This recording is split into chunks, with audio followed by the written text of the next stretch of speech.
이성이 잠들면 괴물이 눈을 뜬다. 프란시스코 고야. 안녕하세요. 판타리얼 동물원입니다. 여러분은 개를 좋아하시나요? 그렇다면 늑대는 좋아하시나요?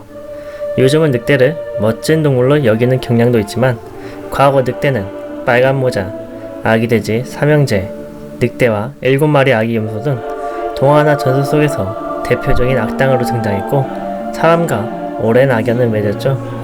동족 대신 인간을 선택한 개의 경우도 요즘은 최고의 반려동물로 불리지만 과거엔 취급이 좋진 않았죠. 이번에 동물은 악마가 아니다에서 변호한 억울한 동물은 바로 늑대, 정확히는 회색 늑대와 이 회색 늑대를 가축화시킨 개입니다. 늑대와 개 편은 한 부작으로 나눌 건데 1부는 서로서 늑대와 개의 부정적 이미지, 2부는 늑대와 인간을 얽히고 얽힌 역사, 3부는 늑대에 대한 오해 해결과 늑대의 소중함에 대해 알아보겠습니다.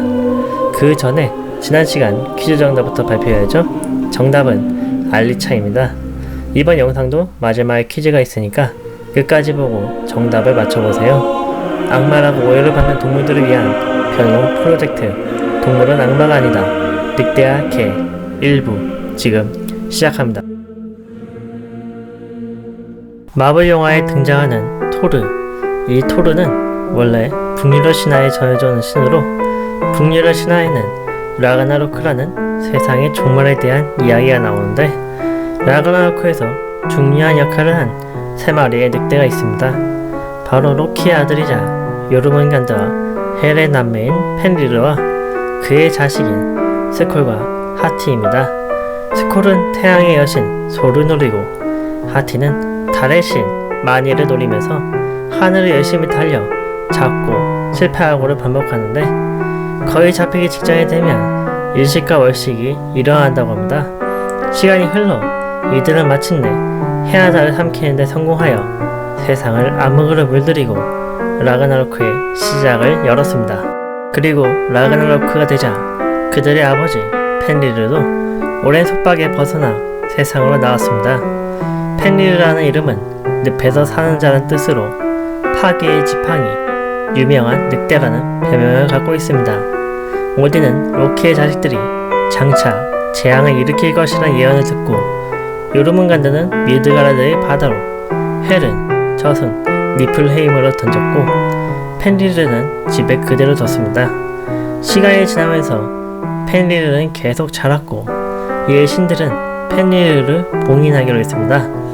먼저 레딩이란 튼튼한 족쇄로 펜리르를 묶고 이걸 풀면 네 힘에 대한 명성이 높아질 것이라고 말하자 펜리르는 너무 쉽게 족쇄를 끊어버렸고 이번엔 레딩보다 2배는 더 튼튼한 드롬이라는 족쇄를 묶자 이번에도 펜리르는 족쇄를 끊어버렸습니다.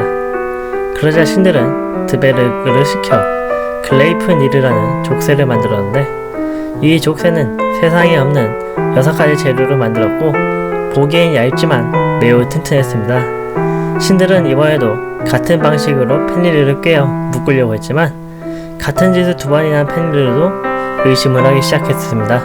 이런 가문점의 근다에 지어보자 아무런 명성도 더하지 못할 것처럼 말하고 있지만 만약 이때 기이와 속임수의 영이 만들어졌다면 비록 이끈이 약해 보여도 결코 내 발을 집어 잡을 것이다. 그러자 신들은 펜리르를 더 축혀 세우며 유도했고 펜리르는 이렇게 말했습니다. 당신네들이 나를 묶어서 내가 풀려나지 못하게 한다면 당신네들은 분명 멀쩡히 보호만 있을 것이고 나는 당신네들이 풀어질 때까지 오랜 시간을 기다려야 하는 고리에 들 것이 분명하다. 그러므로 나는 그 끈으로 나를 묶는 것을 꺼리는 것이다. 나의 용기를 시험하게 된다면 그 신령의 보증으로서 당신네들 누군가 내 입술에 손을 넣어보라. 그 말을 들은 신들은 서로 눈치만 보다가 전쟁의 신 티르가 나서서 자신의 오른팔을 펜리르의 입속에 넣었습니다. 그렇게 펜리르의 도전이 시작됐는데 글레이프니르가 끊어지지 않자 신들은 펜리르를 비웃었고 자신이 속을 깨달은 펜리르는 티르의 팔을 물어뜯었습니다.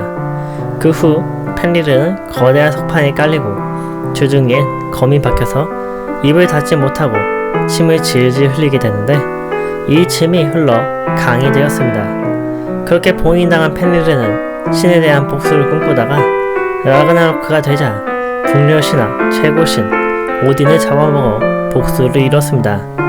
태양, 달, 그리고 최고신을 삼킨 늑대 가족이라니 정말 무시무시한 집안이네요.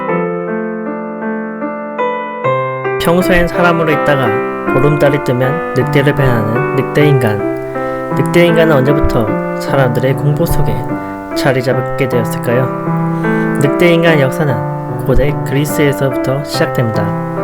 그리스 신화에 나오는 아르카디아 왕 리카온은 제우스가 자신을 찾아올 때 그를 시험하고 싶어서 저녁 만찬 때 그에게 인육을 대접했습니다. 그걸 본 제우스는 화가 나서 벼락으로 궁전을 파괴하고 리카온 왕을 늑대인간으로 만들었다고 합니다. 리카온 왕 이후에도 유럽엔 늑대인간 전설이 널리 퍼졌는데 헤로도토스의 역사란 책에선 슬라브 지방엔 1년에 한두 번 늑대를 배나는 종족의 이야기가 실렸고 1414년 헝가리 교회에서 악마과 늑대인간의 존재를 인정함과 동시에 마녀사냥 때 여러 사람들이 늑대인간으로 몰려 화형을 당했습니다. 이렇게 늑대인간을 오해받는 특징에는 맹수같은 손톱, 약간 뾰족한 귀, 손등에 난 털, 서로 붙은 양 눈썹 등이 있었고 현재는 광견병, 난광증, 선천성 담호증 같은 질병이 늑대인간의 전설을 만들었다는 설이 제시되었습니다.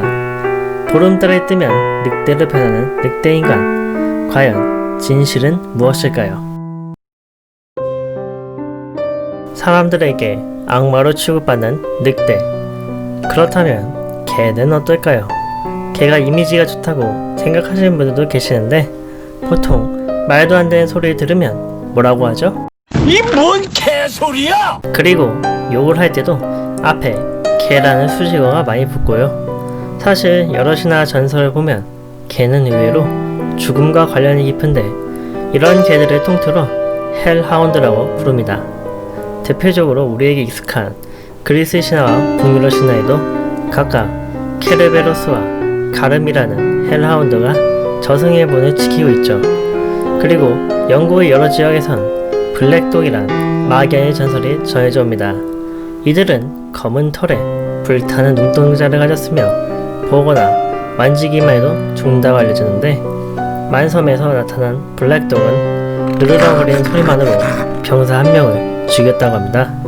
이 블랙독은 한 종류만 있는 게 아니라 바르게스트, 셔크, 패드풋, 헤어리잭, 프레이버, 가이트레시 등 지역마다 다양한 종류를 갖고 있습니다. 이런 미신 때문일까요? 실제로 블랙독 증후군이란 말이 있는데 단지 색이 검다는 이유만으로 검은 유기견의 입양을 꺼리는 현상을 말합니다. 미신 때문에 사람들 도움이 필요한 유기견이 고통받는 상황이죠. 그 밖에도 스코틀랜드 소라의 쿠시, 중아메리카의 가데족, 이누이트 신화의 킬루트 등 여러 설화에서 개는 죽음의 인도자 같은 역할을 하고 있습니다. 왜 이렇게 늑대에게는 사람들에게 악마 같은 존재로 인식이 되었을까요? 그것은 인간과 늑대가 얽힌 악연의 역사를 보면 알 수 있을 겁니다. 다음 시간엔 인간과 늑대의 역사에 대해 알아보겠습니다.